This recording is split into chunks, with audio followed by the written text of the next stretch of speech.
Ok, nós estamos aqui em North Perry, vendo o Cherokee do Eduardo, que vai para Lençóis Paulista.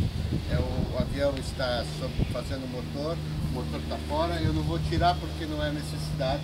Todas as peças já foram para os subcontractors, para carburador, para cylinders, enfim, W. Scott está in charge to do everything. He's doing a good job. In Rio now we started the job because he has engines in front of this one. Now it's our time. So we hope that around June 10 we'll have the aircraft ready to go. All the discrepancies like in harness here, corrosion here is in part of the deal and he will fix it for us. So when you're ready to go. When you export, etc. Right. Ok.